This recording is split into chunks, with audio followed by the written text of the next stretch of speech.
تو ظلم اللہ کو سخت ناپسند ہے۔ تو میرے کہنے کا مطلب ہے کہ کئی مرتبہ یہاں ایسا ہوتا ہے کہ دونوں گھر والے عجیب عجیب اپنی رائے ہوتی ہے جو شریعت سے کہ اس کا کوئی تعلق نہیں ہوتا، بس اپنی منانے کے لیے اپنی حکومت۔ تو اللہ کی حکومت ہے، اللہ کی حکومت کو تسلیم کرے اور اللہ کی حکومت کے حساب سے فیصلے کرے۔ دیکھو زندگی خوشگوار بنے گی، اس بچی سے آپ کو وہ سہولت ملیں گی، وہ خوشیاں ملیں گی جو آپ کی بچی سے ملتی ہے، انشاءاللہ تعالیٰ اس سے زیادہ ملیں گی۔ اور آپ اس طرح چلیں گے تو اس بچی کو آپ کی طرف سے ماں باپ کا وہ خوشیاں ملیں گی، وہ صلہ ملے گا، وہ مہربانیاں ملیں گی جو آپ اپنے اولاد کو دینا چاہتے ہیں، جو آپ اپنے اولاد کے تعلق سے چاہتے ہیں۔ تو اگر کبھی مسئلہ ہو جائے تو دارالقضاء میں جائے، کورٹ کا دروازہ نہ کھٹکھٹائے۔ وہاں کیا ہوتا ہے کہ تاریخ مسلسل چلتی رہتی ہے، لوگ پریشان رہتے ہیں کہ کل کیا ہوگا، جج صاحب سے ملو، وکیل سے ملو، ایجنٹ سے ملو، الگ الگ مسئلے ہوتے، 50 مسائل۔ اس سے بہتر ہے کہ آپ دارالقضاء میں جائے، اپنی بات کو بہت ہی اطمینان کے ساتھ رکھے، ہوش و حواس کے ساتھ رکھے۔ قاضی صاحب ہوتے ہیں وہ بہترین فیصلہ دیتے ہیں کیونکہ ان کے روز کا کام ہوتا ہے، تو وہ اس معاملات کی کئی گہرائی کو جانتے ہیں اور اللہ رسول کے حساب سے ہمارا مسئلہ حل ہو جاتا ہے۔ کئی مرتبہ ایسا ہوا ہے دارالقضاء میں کہ پورا دونوں طرف سے طلاق کا ارادہ لے کر جاتے ہیں، لیکن خوشی خوشی شوہر اور بیوی باہر آتے ہیں اور اپنی آئندہ کی زندگی اچھے سے گزارنے کی کوشش کرتے ہیں اور کئی سال تک کامیاب بھی رہتے ہیں اور ہمیشہ کے لیے بھی کامیاب ہو جاتے ہیں، کیونکہ جس کی نیت صاف ہوتی ہے اللہ اس کے لیے رستے بھی نکال لیتا ہے۔ تو یہ ہو گیا اجتماعی معاملہ، طلاق کا معاملہ ہو گیا۔ اسی طرح گھر میں کبھی کبھی جھگڑا ہو جاتا ہے پراپرٹی کو لے کے، کاروبار کو لے کے۔ تو یہ بہت کہ کبھی کیا ہو جاتا ہے، اکثر آج گھروں میں جھگڑے، ایک تو یہ طلاق کا میں نے بتایا، دوسرا جھگڑا ہوتا ہے پراپرٹی کو لے کر کہ لوگ عجیب عجیب دعوے کرتے ہیں۔ ارے جب مرنے والا مر جاتا ہے تب تو کوئی نہیں آتا، لیکن مرنے کے بعد بھائی میں اس کا چہلم کروں گا، یہ کروں گا، وہ کروں گا۔ پھر پراپرٹی پہ جب بات آتی ہے تو یاد ہے کیا، میں نے ابا کے پیر دبایا تھا، 3 سال تک میں نے خدمت کیا۔ عجیب عجیب دلائل دیتے ہیں۔ تو اپنی دلائل دینے کی بجائے اللہ نے اس تعلق سے کیا دلیل رکھا ہے، کس کا کیا حصہ رکھا ہے، اس کو سمجھے۔ اور میرے بھائیوں، لاڈلے نبی حضرت محمد مصطفیٰ صلی اللہ علیہ وسلم کے پیارے امتیوں، اللہ کے نیک بندو، اللہ کے فرما بردار بندو، اللہ تعالیٰ آپ کو اور مجھے، ہم سب کو، تمام مسلمانوں کو جنت الفردوس سے آراستہ فرمائے۔ جان لو کہ اللہ تعالیٰ نے قرآن میں اتنی حکمتوں سے بھرے فیصلے کیے ہیں ہر معاملے میں، اور جس کے تعلق سے ایک معاملے کی بات کرتے ہیں کہ یہ پراپرٹی کے معاملے میں، جس کو ہم ترکہ کہتے ہیں، اس ترکے کے معاملے میں، پراپرٹی کو اللہ نے اتنی حکمت بھرے فیصلے کیے ہیں کہ آپ اش کرتے رہ جاؤں گے، آپ حیران ہو جاؤں گے کہ ایک فیصلہ اللہ نے کیا کہ بھائی جو مالک ہے، جو انتقال کر گیا، وہ اپنے پراپرٹی کا مالک تو تھا لیکن اب وہ وصیت نہیں کر سکتا۔ اگر اس نے وصیت کی ہے تو اس کی وصیت نہیں مانی جائے گی، یہ اللہ کا فیصلہ ہے۔ لیکن جب ان کی گہرائی میں اتروں گے تو اس کے بہترین فیصلے دیکھوں گے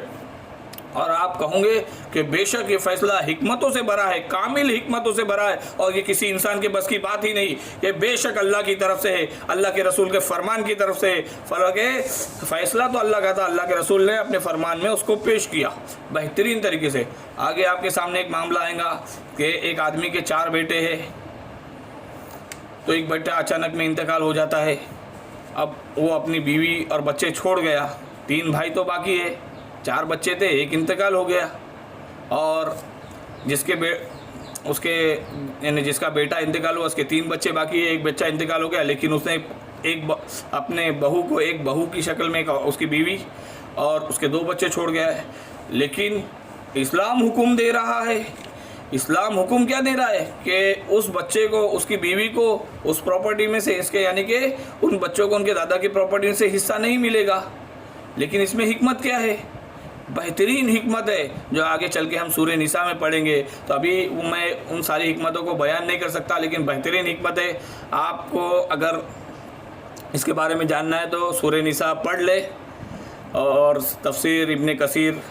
اور معارف القرآن، اس میں بہترین حکمتیں ہے، اور چاہے تو کسی علماء کا بیان سن لے۔ اور میں پہلے ہی بتایا ہوں کہ جب ہم مفسرین کے اقوال بیان کرتے ہیں تو اس میں تفسیر ابن کثیر، معارف القرآن اور دوسری بہت ہی پیاری کتابیں ہیں، اور بہت ہی علماء کرام کے بہت ہی پیارے پیارے اقوال ہیں، مفسرین کے پیارے اقوال ہیں، ہم سب کچھ اس میں بھر دیتے ہیں جہاں تک میرے لیے ممکن ہوتا ہے۔ تو میں بھر دیتا ہوں اور آپ کے سامنے پیش کرنے کی کوشش کرتا ہوں، جو ہم سورہ نساء میں انشاءاللہ تعالیٰ آگے پڑھیں گے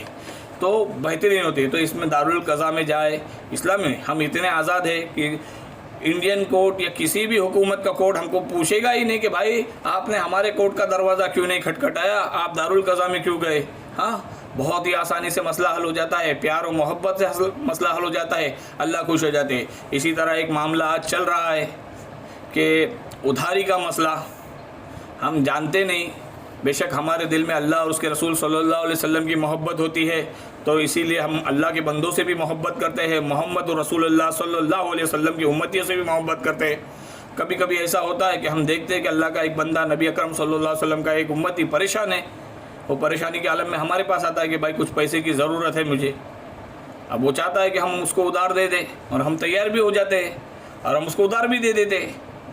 اور ہم کو ایسا لگتا ہے یا اللہ تیرا شکر ہے، میں نے جو کچھ کیا تیرے لیے کیا، تیرے حبیب کا فرمان تھا نا کہ مسلمان کی مدد کرو، تو میں نے مدد کی، تو بہت خوش ہوتے ہیں۔ ہم کو لگتا ہے ہم نے اپنے آخرت کے لیے سامان کر لیا، مسلمان کی مدد کی، اللہ اس کی ہم کو بہترین جزا دے گا، اور یہاں تک ہم آگے بڑھ جاتے ہیں خوشی کے معاملے میں کہ اس عمل کا واسطہ دے کر اللہ سے دعا مانگتے ہیں کہ اللہ میں نے تیرے بندے کی مدد کی، تو میری مدد فرما، میں نے تیرے بندے کے لیے آسانی کی، تو میرے لیے آسانی فرما، میں نے تیرے، لیکن ہم یہ تک نہیں جانتے کہ اس عمل سے اللہ ہم سے ناراض ہو گیا۔ کیوں ناراض ہوا؟ بھائی ہم نے تو مدد کی، ہم نے تو اپنا مال اٹھا کے ایک مسلمان کی مدد کی، اب وہ دے گا جب دے گا، مہینے بعد، سال بعد، بالکل غلط بات ہے، کیونکہ اس معاملے میں بھی ہمیں دارالقضاء کا ساتھ لینا چاہیے تھا، اللہ کے حکموں کو آگے رکھنا چاہیے تھا۔ بے شک آپ نے اللہ کے لیے مدد کی،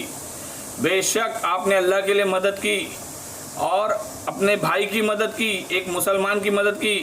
نبی اکرم صلی اللہ علیہ وسلم کا فرمان ہے کہ مسلمانوں کی مدد کرو، آپ نے ایک مومن کے درد کو اپنا درد سمجھا، لیکن مال بھی اللہ کا تھا اور جان بھی اللہ کی تھی، اصول آپ نے اپنے لگا لیے، مال کے لیے اصول آپ نے اپنے لگا لیے کہ بھائی اس کو بولے بھائی دیکھ میں ادھار دے رہا ہوں، اتنے ٹائم میں میرے کو واپس دے دے، تو یہ آپ نے اپنے اصول لگا لیے۔ تو ایسے میں علماء سے پوچھے بھائی حکم کیا ہے، تو علماء کہیں گے کہ بھائی اس کو پہلے لکھوا لو، لکھے تو کون لکھے یہ بھی بتائیں گے، لکھے تو کیا لکھے یہ بھی بتائیں گے، پھر 2 گواہ آئیں گے، پھر 2 گواہ، اس طرح اللہ خوش ہو جائیں گے۔ ورنہ مان لو کہ حدیث پاک کے مفہوم میں آتا ہے جب کوئی بندہ کسی کو اس طرح ادھار دیتا ہے کہ اس سے لکھواتا نہیں ہے، گواہوں کو نہیں رکھتا، تو یہ معاملہ جب تک چلتا ہے، جب تک سنور نہیں جاتا،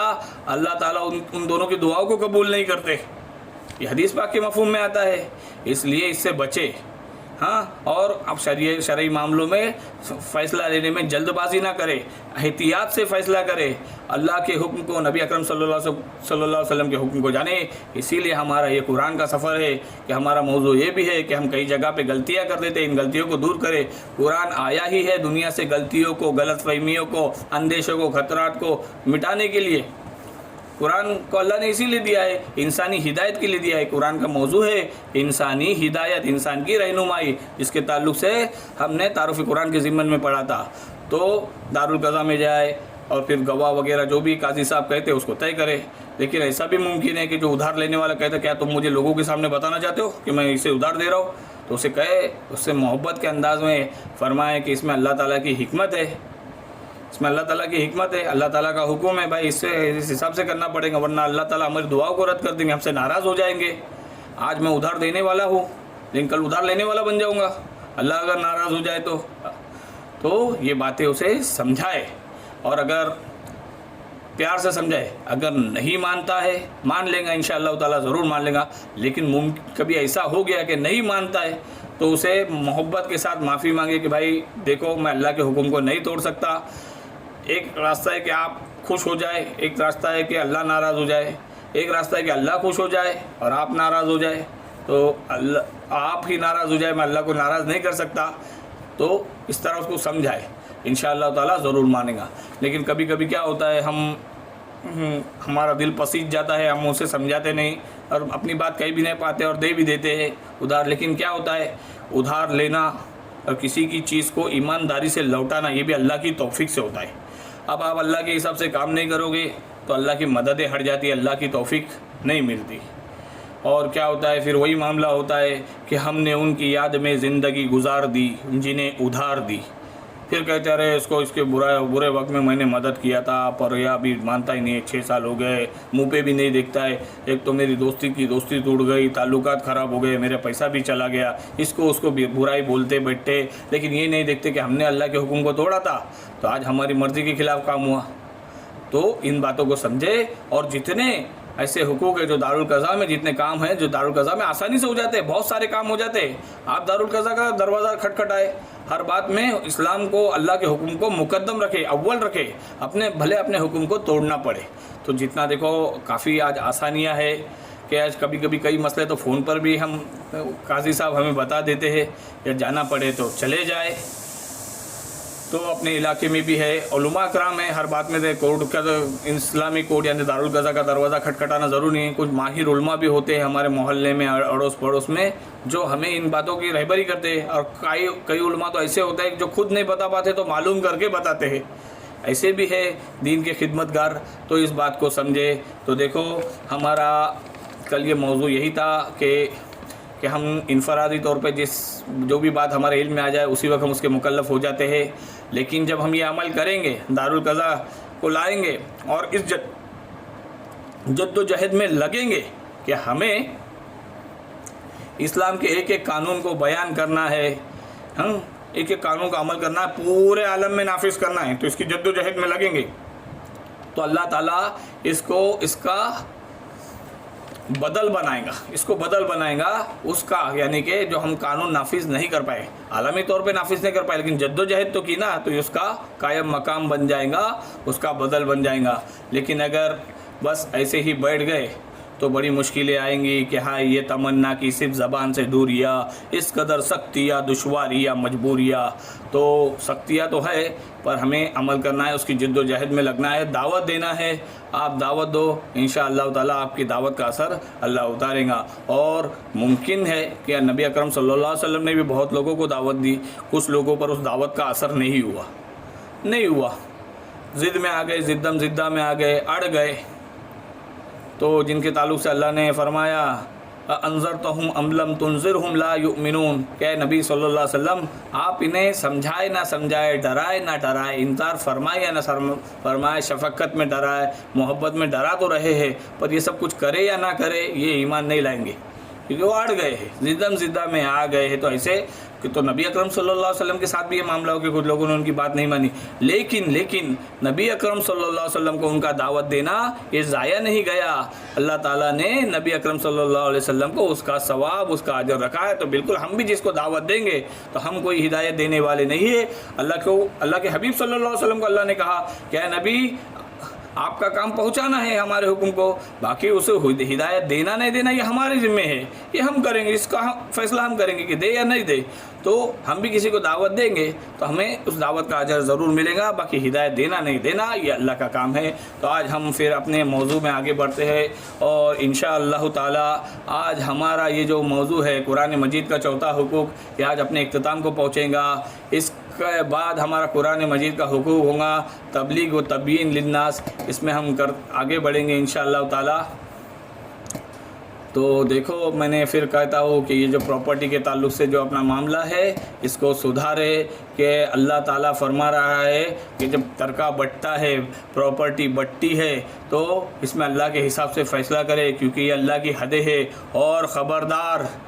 اللہ تعالیٰ کی حدوں کو بالکل بھی نہ توڑنا، کہ میراث میں اللہ تعالیٰ نے جو حصے مقرر فرمائے وہ اللہ تعالیٰ کے طے شدہ حکم ہے،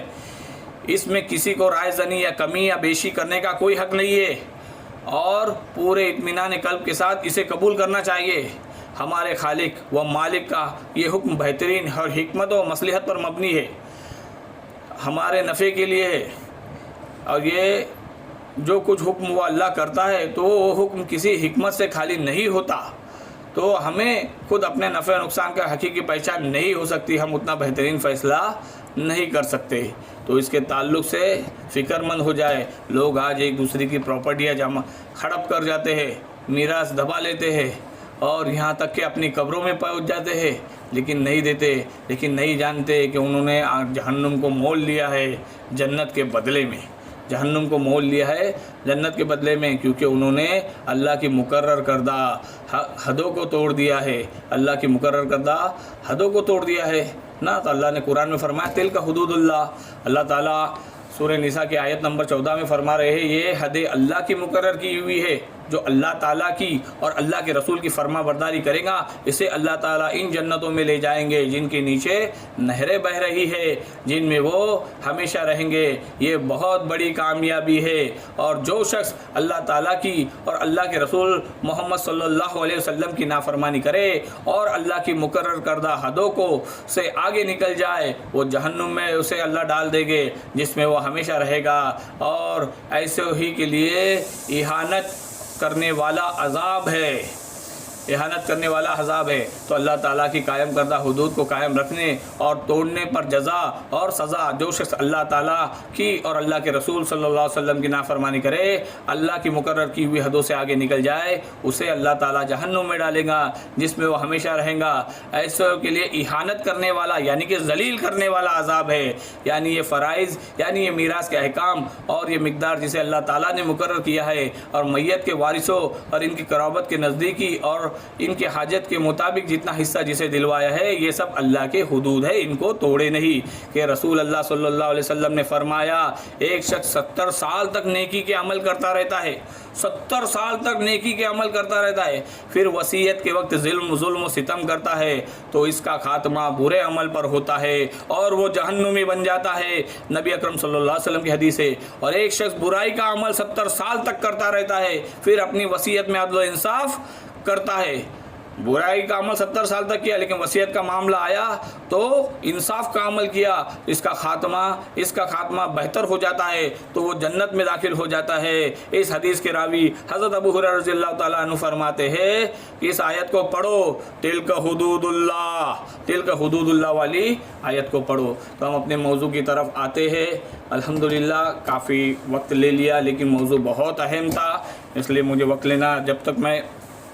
معاملوں کو پورا کھل کے بیان نہیں کرتا مجھے خود کو اچھا نہیں لگتا ہے، ایسا لگتا ہے کہ اللہ نے کوئی بات مجھے دی تھی، نبی اکرم صلی اللہ علیہ وسلم کا پیغام جو مجھ تک پہنچا تھا میں نے دوسرے کو نہیں پہنچایا، اس لیے وقت لیتا ہوں، معذرت چاہتا ہوں۔ ناظرین سامعین، اب ہم اپنے موضوع کی طرف آتے ہیں۔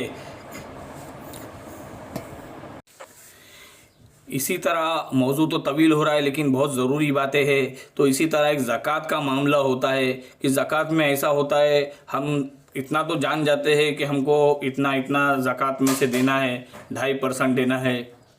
یا اس سال ہماری زکوٰۃ اتنی بن رہی ہے، اور ہم زکوٰۃ دے بھی دیتے ہیں اللہ تعالیٰ کے لیے، ہم اپنے مال کی قربانی دے بھی دیتے ہیں، اپنے مال میں سے ایک حصہ نکال کے زکوٰۃ کا دے دیتے ہیں، لیکن یہ نہیں جانتے کہ کس کو دے، یا تو پہلے کسے دے اور بعد میں کسے دے، اس کے بعد میں کسے دے، یہ ہم نہیں جانتے۔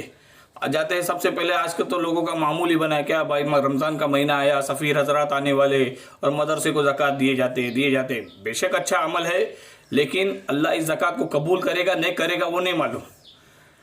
اس زکوٰۃ کے دینے کے بعد اگلے سال ہم کو اللہ اور دیں گا جس سے ہم اور زیادہ زکوٰۃ دیں، ایسا ہوگا، یا پھر ہم زکوٰۃ لینے والے بن جائیں گے، ایسا بھی ہو سکتا ہے۔ کیوں؟ کیونکہ ہم نے اللہ اور اس کے رسول کے حکم کو مقدم نہیں رکھا۔ اتنا تو کیا کہ ہم نے زکوٰۃ دی، یہ تو کیا، بے شک اچھا کام کیا، لیکن اللہ کے اصول کے حساب سے کیا کیا، کیونکہ زکوٰۃ میں جو ہے مدرسے والوں کا نمبر 8واں آتا ہے، 8ویں نمبر پہ آتے ہیں مدرسے والے، وہ بھی انتخابی آتے ہیں، کیونکہ اس میں انتخابی اس لیے کہہ رہا ہوں کہ اللہ تعالیٰ نے فی سبیل اللہ کہا، تو فی سبیل اللہ میں اور بھی بہت سارے کام ہوتے ہیں جس میں مدرسہ بھی آتا ہے، تو آپشنل ہے، انتخابی ہے، وہ بھی 8ویں نمبر پہ ہے۔ پہلے سب سے پہلے آپ کو زکوٰۃ دینی تھی اپنے رشتہ داروں کو، قریبی رشتہ داروں کو، ان میں تلاش کرنا تھا، ان میں اگر ہے تو ٹھیک ہے، پھر ان کو دے دیا، پھر بھی کچھ بچ جاتا ہے، پھر تھوڑے دور والے رشتہ دار، محلے کے ہمارے پڑوسی یا محلے والے، اس طرح۔ تو اس کو زکوٰۃ کے مسائل کو جانے، اپنے علماء کرام سے پوچھے، فی الحال ہمارا وہ موضوع نہیں ہے، انشاءاللہ آگے ہمارا وہ موضوع آئے گا، انشاءاللہ اللہ کی توفیق سے اس کو بے انتہا تفصیل جہاں تک ممکن ہے ہم بیان کریں گے، آپ کی خدمت میں پیش کریں گے، ہماری خدمت میں لیں گے، اور انشاءاللہ تعالیٰ اس پر عمل کریں گے۔ تو اس بات کو جانیں، یہ زکوٰۃ اس معاشرے کو یعنی کہ دنیا کو سنوارنے کا بہت بہترین ذریعہ دیا ہے اللہ تعالیٰ نے، لیکن آج ہم نے اس کو برباد کیا، اور کئی لٹیرے آتے ہیں، بڑی بڑی زکاتیں اٹھا لیتے ہیں اور اپنے پیٹ میں ڈال کر گبن کر لیتے ہیں، آگ بھرتے ہیں، لیکن اس کی ذمہ داری کچھ ہم پر بھی آتی ہے، کیونکہ ہم بلا تحقیق دے دیتے۔ بس ایک ایسا ہوتا ہے کہ اللہ نے ایک ذمہ داری دی، جلدی سے اس بوجھ کو اتار دے، جتنا جلدی ممکن ہے اس بوجھ کو اتار دے۔ ایسا نہ کرے کہ ہم جانتے ہیں کہ آج ہمارے محلے میں ممکن ہے کہ ہمارے رشتہ داروں میں کوئی ایسا ہو جو بیوہ ہو گئی ہو، اب وہ بیچاری لوگوں کی برتن تو مانج رہی ہے، کپڑے تو دھو رہی ہے، لیکن گھر کی ضرورت پوری نہیں ہو رہی ہے، تو زکوٰۃ کا معاملہ ہو، صدقہ کا معاملہ ہو، امداد کا معاملہ ہو، عطیہ کا معاملہ ہو، تو پہلے اسے دے، اور اگر وہ ہماری رشتہ دار ہے تو لینے میں خود کترائیں گے، لیکن سمجھائے اسے کہ دیکھو اللہ تعالیٰ نے ہمیں مال دیا ہے اور یہ بچہ ہمارے بچوں کی جیسا ہے، آپ کا بیٹا جو ہمارے بیٹوں کی طرح ہے، اسے ضرورت ہے، آپ اس کو اتنی کم عمر میں کام دھندے پر نہ بھیجیں، اس کا ایک مستقبل سنوارے، یہ ہماری بھی ذمہ داری ہے۔ اس کے تعلق سے اللہ ہمیں پکڑ کریں گے کہ ہم نے تمہیں مال دیا تھا، ہم نے تو تمہیں صاحب مال بنایا تھا، تمہارے قریب تھا، تم آنکھوں سے دیکھ رہے تھے، پھر بھی تم آنکھ بند کر کے چلے رہے، کیوں؟ تو یہ مدرسے والے، کافی مدرسے والے ایسے ہوتے، زکوٰۃ لیتے ہیں پر بتاتے نہیں ہیں کہ بھائی ہم تو 8ویں نمبر پہ ہے، پہلے کے 7 پورے ہوئے نہیں ہوئے۔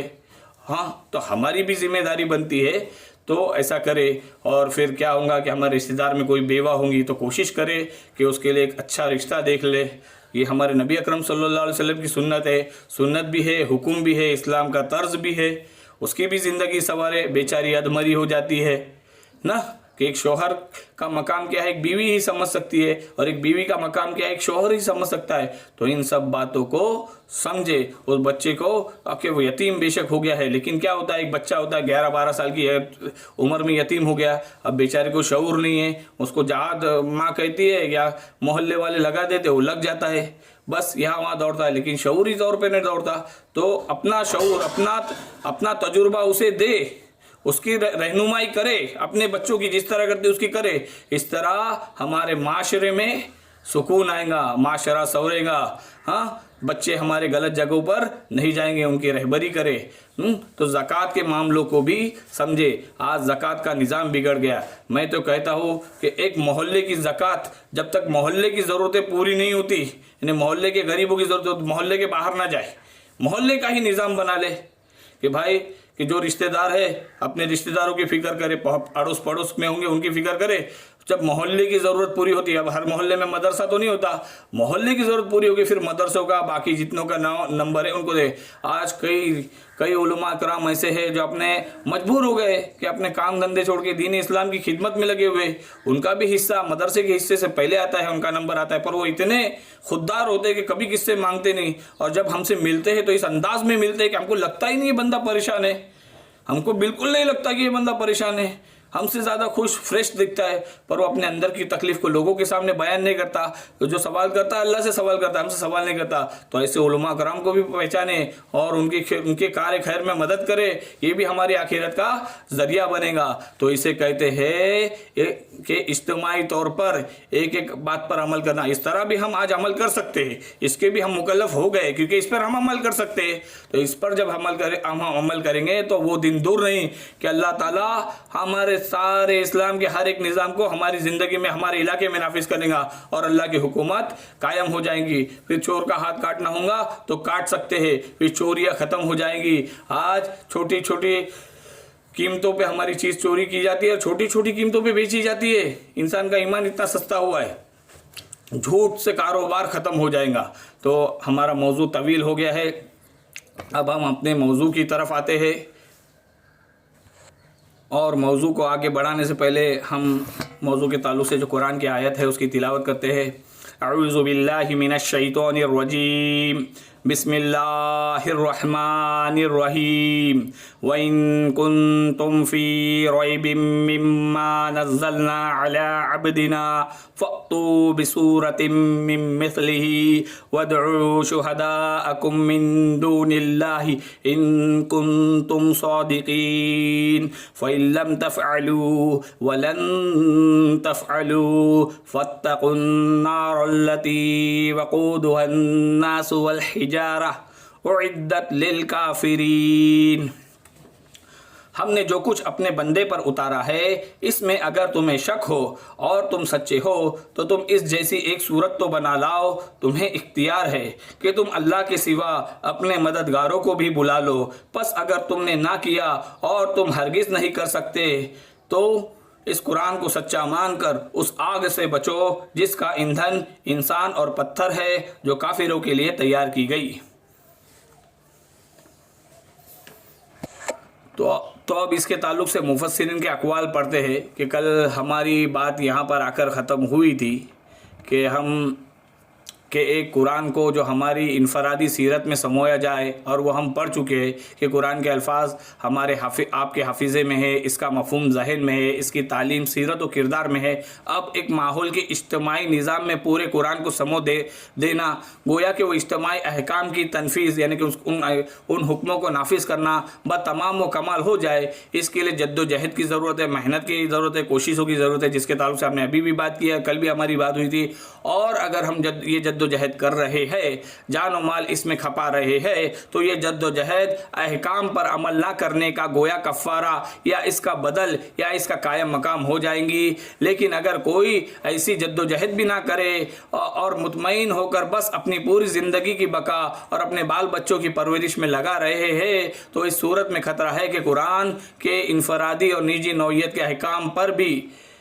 وہ اس بات کے مصداق گردانے جائے کہ افتؤمنون ببعض الکتاب وتکفرون ببعض، کہ تم قرآن کی کچھ باتوں قرآن کے ایک حصے کا اقرار کرتے ہو اور ایک حصے کا انکار کرتے ہو. کیا ایسا ہے؟ اس کے مصداق گردانے جائیں گے. اب ہم آگے بڑھتے ہیں کہ سمجھ لو کہ ایک انسان انفرادی عمل تو مکمل کر رہا ہے لیکن اجتماعی نظام کو بدلنے کی کوشش نہیں کر رہا، تو گویا کہ اس نے قرآن کے دوسرے حصے پر سرے سے عمل نہیں کیا، اس کا کوئی بدل بھی نہیں کیا اور اس کا کوئی کفارہ بھی ادا نہیں کیا. گویا کہ اب وہ مجرم ہو جائے گا کہ تم قرآن کے ایک حصے کو تو مانتے ہو لیکن دوسرے کو نہیں مانتے. اس سے بچنے کی ایک ہی شکل ہے کہ انسان اپنا تن من دھن لگائے اس نظام کو بدلنے کے لیے اور ایسا نظام قائم کرنے کے لیے جس میں یہ پورا قرآن کو سمویا جا سکے، جس میں پورے قرآن کو سمویا جا سکے. یہ کل ہم نے پڑھا تھا. اب ہم آگے بڑھتے ہیں. ربی اشرح لی صدری ویسر لی امری واحلل عقدۃ من لسانی ویفقہوا قولی. جس طرح فہم قرآن کے لیے قرآن مجید کی وسیع تر اصطلاح تذکر ہے، اسی طرح قرآن پر عمل کے لیے قرآن کی سب سے جامع ترین اور کثیر الاستعمال اصطلاح حکم بما انزل اللہ ہے. حکم بما انزل اللہ ہے. حکم بما انزل اللہ ہے. 3 مرتبہ قرآن میں آیا ہے کہ حکم کا اختیار اللہ کے سوا کسی کو حاصل نہیں. 3 مرتبہ قرآن میں آیا ہے کہ حکم کا اختیار اللہ کے سوا کسی کو حاصل نہیں. پھر خود قرآن مجید کو حکم قرار دیا. خود قرآن مجید کو حکم قرار دیا اور فرمایا کہ اس طرح اتارا حکم بنا کر عربی زبان میں. بہترین نقطہ ہے اور بہت سمجھنے کی بات ہے اور اس میں بہت گہرائی ہے کہ ہم اپنے کبھی کیا ہوتا ہے کہ کئی لوگ غلو کر جاتے ہیں. کبھی ماں باپ اپنے حکم چلانے لگتے ہیں، کبھی اولاد اپنی حکم چلانے لگتی، کبھی شوہر اپنا حکم چلانے لگتا ہے، کبھی بیوی اپنی حکم چلانے لگتی ہے. تو ایسا نہیں ہوتا. جہاں ان لوگوں کے حکم اللہ کے اور اس کے رسول صلی اللہ علیہ وسلم کے حکم سے ٹکرا رہے ہیں تو ہمیں پوری اجازت ہے کہ اس وقت ماں باپ کا بھی حکم توڑ دے، شوہر کا بھی حکم توڑ دے. کہ ایک عورت کے لیے سب سے بڑا مقام ہے شوہر کا، کہ اللہ کے رسول صلی اللہ علیہ وسلم فرماتے ہیں کہ اگر میں کسی کو سجدہ کرنے کی اجازت دیتا تو بیوی سے کہتا کہ اپنے شوہر کو سجدہ کرے، لیکن ایسے وقت میں جب اللہ اور اس کے رسول صلی اللہ علیہ وسلم کا حکم ٹوٹ رہا ہے تو بیوی کو اجازت ہے کہ وہ اپنے شوہر کا حکم توڑ دے. ماں باپ کا بڑا مقام ہے، ماں باپ کو اف کرنا بھی حرام کا ہے. اللہ نے بڑی سزا کا مستحق ہو جائے گا وہ شخص. اور ماں باپ کو محبت بھری نگاہ سے دیکھ لیں گے اپنے ماں کو اپنے باپ کو تو اللہ ایک مقبول حج اور مقبول عمرہ کا ثواب بھی دیتے. اتنا بڑا مقام ہے. ماں کے قدموں کے نیچے جنت ہے، باپ جنت کا دروازہ ہے. لیکن جب یہ ماں اللہ کے حکم کو توڑ کر ہمیں اللہ کے حکم کے خلاف اللہ کے رسول صلی اللہ علیہ وسلم کے خلاف عمل کرانا چاہتی ہے تو اس وقت ہمیں اللہ اجازت دیتا ہے کہ تم اپنے ماں باپ کے حکم کو توڑ دے. تو اسی نقطے کو ہم دوبارہ پڑھتے ہیں. کئی لوگ کہ سورہ طلاق اور سورہ تحریم ہم جب پڑھیں گے تو ہم دیکھیں گے کہ کیا ہوتا ہے کہ کوئی شوہر اور بیوی محبت میں اتنے آگے بڑھ جاتے ہیں کہ اللہ رسول کے حکموں کو توڑ دیتے ہیں. کئی شوہر تو آج واللہ عالم باہر شیر بنے پھرتے ہیں، گھر میں بیوی کی ایسی ایسی باتیں مان لیتے ہیں کہ عجیب بات ہے کہ خالو کہے میری غلطی نہیں ہے، خالہ کے آگے کچھ بھی چلتی نہیں ہے، ایسے ایسے کام کر لیتے ہیں. تو اس نقطے کو دوبارہ پڑھتے ہیں. جس طرح فہم قرآن کے لیے قرآن مجید کی وسیع تر اصطلاح تذکر ہے، اسی طرح قرآن پر عمل کے لیے قرآن کی سب سے جامع ترین اور کثیر الاستعمال اصطلاح حکم بما انزل اللہ ہے. 3 مرتبہ قرآن میں آیا ہے، 3 مرتبہ قرآن میں آیا ہے، 3 مرتبہ قرآن میں آیا ہے کہ حکم کا اختیار اللہ کے سوا کسی کو حاصل نہیں. پھر خود قرآن مجید کو حکم قرار دیا. قرآن کے ایک ایک باغ حکم ہے. قرآن نے جس سے منع کیا ہے وہ عمل کرنا گناہ کبیرہ ہے. پھر خود قرآن مجید کو حکم قرار دیا کہ فرمایا کہ اور اسی طرح اتارا ہم نے حکم، اور اسی طرح اتارا ہم نے حکم بنا کر عربی زبان میں. نبی اکرم صلی اللہ علیہ وسلم کا فرض منصب یہ قرار دیا کہ بے شک اتاری ہم نے آپ پر یہ کتاب حق کے ساتھ تاکہ آپ فیصلہ کرے لوگوں کے مابین اس سوجھ کے ساتھ جو اللہ نے آپ کو عطا فرمائی. نبی اکرم صلی اللہ علیہ وسلم کا فرض منصب یہ قرار دیا کہ بے شک اتاری ہم نے آپ پر یہ کتاب حق کے ساتھ آپ فیصلہ کرے لوگوں کے مابین اس سوجھ کے ساتھ جو اللہ نے آپ کو عطا فرمائی. اب لفظ حکم کے بارے میں جانتے ہیں. یہ بڑا ہی گہرا لفظ ہے، ہم حکم کو بس حکم مان لیتے ہیں. لفظ حکم بہت ہی جامع لفظ ہے. جب ہماری رائے، ہماری سوچ قرآن کے ساتھ مطابقت کرتی ہے، قرآن سے ملتی ہے، تو یہ حکم بالقرآن ہے. جب ہماری رائے، ہماری سوچ قرآن کے ساتھ ملتی ہے، قرآن کے ساتھ مطابقت کرتی ہے، تو یہ ہم حکم بالقرآن ہے. اور یہ حکم بالقرآن کا داخلی مرحلہ ہے. ہمارے اندر ہماری غور، فکر، سوچ قرآن کے مطابق ہو گئی، اور اس کے بعد جب ہم قرآن ہی کے احکام کے مطابق فیصلے کرتے ہیں تو حکم بین الناس ہوا کہ لوگوں کے درمیان میں حکم کرنا ہوا. تیسرا مرحلہ یہ کہ ادھر جاؤ یا ادھر جاؤ، میں یہ کام کروں یا وہ کام کروں، تو میرا ہر عمل، ہر طرز بھی حکم پر قائم ہے، یعنی کہ وہ حق ہے جو ہمارے اندر وجود میں بن چکا ہے. تو اس حکم میں ایک جامعیت ہے، سنگینی ہے، پیچیدگی ہے. لفظ دوبارہ پڑھ رہے ہیں. لفظ حکم بہت ہی جامع لفظ ہے. جب ہماری رائے، ہماری سوچ قرآن کے ساتھ مطابقت کرتی ہے، قرآن کے ساتھ ملتی ہے، تو یہ حکم بالقرآن ہے. اور یہ حکم بالقرآن کا داخلی مرحلہ ہے کہ قرآن کے حکم میں ہونے کا داخلی طریقہ ہے. اس سے ہم داخل ہو گئے، انٹر کر لیے قرآن کے احکام کے اندر. ہمارے اندر کی ہماری غور، فکر، سوچ قرآن کے مطابق ہو گئی،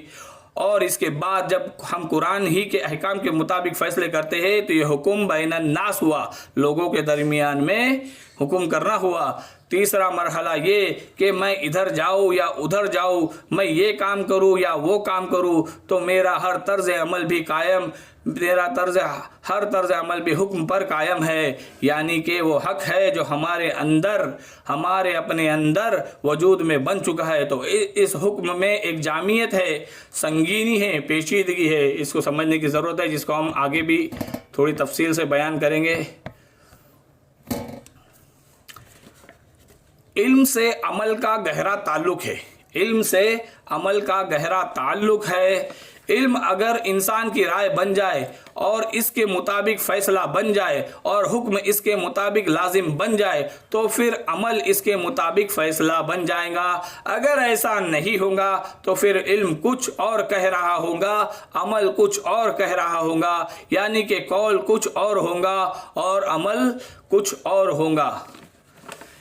علم سے عمل کا گہرا تعلق ہے کہ علم اگر انسان کی رائے بن جائے اور اس کے مطابق فیصلہ بن جائے اور حکم اس کے مطابق لازم بن جائے تو پھر عمل اس کے مطابق فیصلہ بن جائے گا.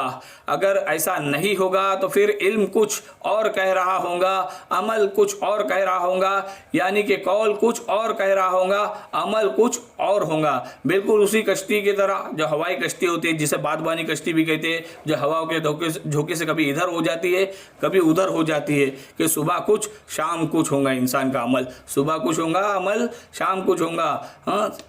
اس کا اس کی موجودگی عدم موجودگی ہوں گی۔ تو ہم آگے بڑھتے ہیں۔ جس طرح فہم قرآن کے لیے قرآن مجید کی وسیع تر اصطلاح تذکر ہے، اسی طرح قرآن پر عمل کے لیے قرآن کی سب سے جامع ترین اور کثیر الاستعمال اصطلاح حکم بما انزل اللہ ہے۔ حکم کے ذیل میں قرآن مجید نے اثر و رسوخ تو یہ قائم کیا کہ ان الحکم الا للہ، کہ فیصلے کا اختیار، حکم کا اختیار یہ اللہ کے سوا کسی کے لیے نہیں ہے۔ جب ہم ایمان لاتے ہیں نا تو ایک ایک بات پہ عمل کرنا پڑتا ہے۔ اللہ پر ایمان لائے تو ہمارا ایمان بن گیا کہ اللہ ایک ہے، وحدہ لا شریک لہ، قیامت کے دن کا مالک ہے۔ تو ہماری نیت میں ایک بات آنی چاہیے، ہمارے علم میں ایک بات آنی چاہیے، ہمارے ذہن میں ایک بات آنی چاہیے کہ ان الحکم الا للہ، کہ فیصلے کا اختیار، حکم کا اختیار یہ اللہ کے سوا کسی کے لیے نہیں ہے۔ تو اللہ جو فیصلہ کرے گا ہم مانیں گے۔ پورے قرآن میں قرآن پر عمل کرنے کے لیے عمل بالقرآن کا لفظ استعمال نہیں ہوا۔ بڑی ہی گہری بات ہے کہ پورے قرآن میں قرآن پر عمل کرنے کے لیے عمل بالقرآن کا لفظ استعمال نہیں ہوا، بلکہ حکم کا لفظ استعمال ہوا ہے۔ قرآن مجید کی اصطلاحات میں بڑی گہرائی ہے۔ کیوں کسی لفظ کو اختیار نہ کیا جائے؟ کیوں تلاوت کا لفظ اختیار کیا، قرات کا نہیں کیا؟ دونوں عربی کے الفاظ ہیں، دونوں میں فرق ہے، جس کے تعلق سے ہم نے قرآن مجید کے دوسرے حقوق تلاوت و ترتیل میں پڑھ لیا ہے۔ دوبارہ پڑھتے ہیں۔ پورے قرآن میں قرآن پر عمل کرنے کے لیے عمل بالقرآن کا لفظ استعمال نہیں ہوا، بلکہ حکم کا لفظ استعمال ہوا ہے۔ قرآن مجید کی اصطلاحات میں بڑی گہرائی ہے۔ کیوں کسی لفظ کو اختیار نہ کیا؟ کیوں تلاوت کا لفظ اختیار کیا، قرات کا نہیں کیا؟ دونوں عربی کے الفاظ ہیں، دونوں میں فرق ہے۔ اللہ تبارک و تعالی نے خود قرآن مجید میں فرمایا وَكَذَلِكَ أَنزَلْنَا حُكْمًا عَرَبِيًّا، جس کے تعلق سے ہم نے پڑھا ابھی تھوڑی دیر پہلے کہ ہم نے نازل کیا قرآن میں حکم عربی میں۔ قرآن حکم ہے کہ نبی اکرم صلی اللہ علیہ وسلم کا فرض منصبی یہ قرار دیا گیا ہے کہ اِنَّا أَنزَلْنَا إِلَيْكَ الْكِتَابَ لِتَحْكُمَ بَيْنَ النَّاسِ بِمَا أَرَاكَ اللَّهُ، یہ کتاب اے محمد ہم نے آپ پر نازل فرمائی تاکہ آپ لوگوں کے درمیان فیصلہ کرے اس چیز کے مطابق جو اللہ نے آپ کو دکھائی ہے۔ یہاں اراک یعنی کہ رویت باطنی کے لیے آتی ہے۔ آیت کا مفہوم ہے کہ نبی کو اللہ نے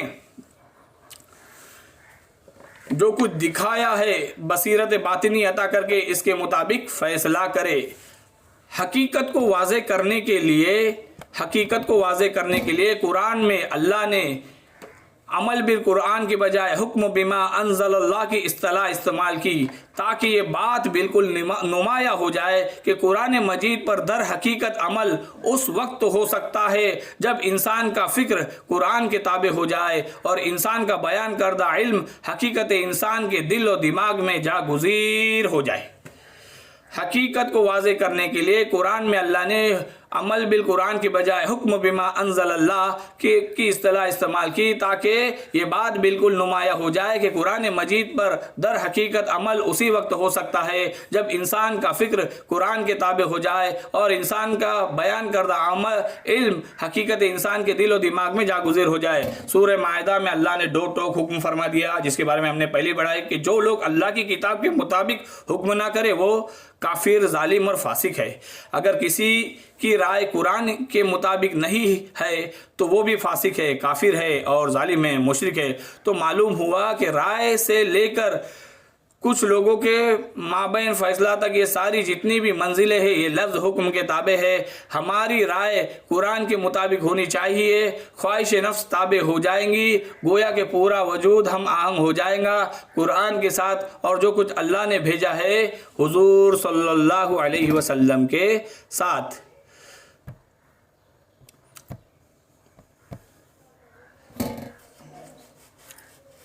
تو معلوم ہوا کہ رائے سے لے کر جو کچھ لوگوں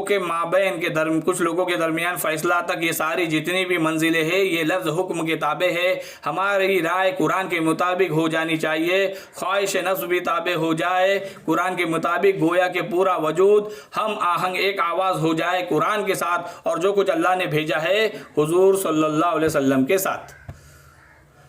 حکم کا لفظ ایک مفہوم ایک طرز میں ادا کرنے کی کوشش کی جائے تو لفظ فیصلہ ہی ہو سکتا ہے، لیکن اس کی اصل اہمیت کی طرف نظر کرے تو یہ سمجھنے کی ضرورت ہے کہ انسان میں ایک اس کا فکر اور دوسرے اس کا عمل. حکم ایک ایسی جامع اصطلاح ہے کہ جو بیک وقت ان دونوں کا احاطہ بھی کرتی ہے اور خاص طور پر ان کے رب سے تعلق کو واضح اور ان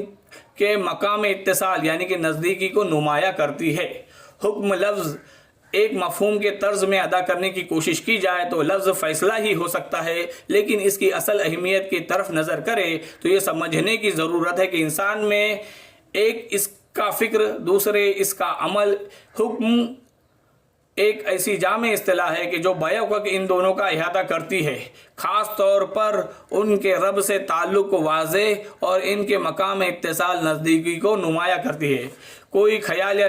نظریہ جب انسانی فکر میں ایسا رچ بس جائے کہ اس کی رائے یا فیصلہ حکم بن جائے تو اس کا عمل خود بخود اس کے تابع ہو جاتا ہے. اسی حقیقت کو نمایاں کرنے کے لیے قرآن حکیم نے عمل بالقرآن کے لیے حکم بما انزل اللہ کی اصطلاح استعمال کی ہے تاکہ یہ بات بالکل واضح ہو جائے کہ قرآن مجید پر عمل در حقیقت اسی وقت ہو سکتا ہے جب انسان کا فکر قرآن کے تابع ہو جائے اور قرآن کا بیان کردہ علم حقیقت میں انسان کے دل و دماغ دونوں میں جاگزیر ہو جائے.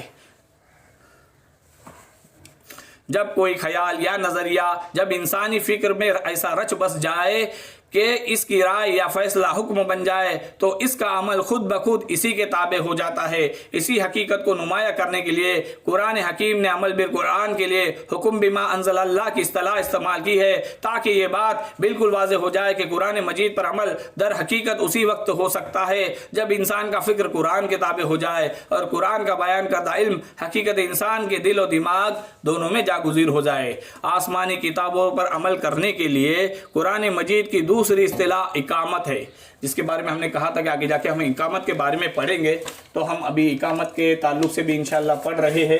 کہ آسمانی کتابوں پر عمل کرنے کے لیے قرآن مجید کی دوسری اصطلاح اقامت ہے. جیسا کہ یہود و نصارہ کے بارے میں فرمایا گیا کہ اگر وہ قائم کر دے تورات اور انجیل جو نازل ہوا ان کے رب کی طرف سے تو کھاتے اپنے اوپر سے بھی اور اپنے پاؤں کے نیچے سے بھی. یہ ایک استعارہ ہے، یعنی کہ نعمتوں کے لیے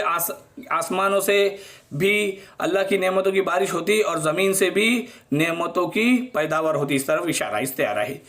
کہ آسمانی کتابوں پر عمل کرنے کے لیے قرآن مجید کی دوسری اصطلاح اقامت ہے. جیسا کہ جسے ہم قائم کرنا کہتے ہیں اپنے گھروں میں، اللہ قرآن مجید کے حکم ہم قائم کریں گے، اس کو اقامت کہتے ہیں. تو یہود و نصارہ کے بارے میں فرمایا گیا اور اگر وہ قائم کر دے تورات اور انجیل اور وہ جو نازل ہوا ان کے رب کی طرف سے تو کھاتے اپنے اوپر سے بھی اور اپنے پاؤں کے نیچے سے بھی. یہ ایک استعارہ ہے نعمتوں کے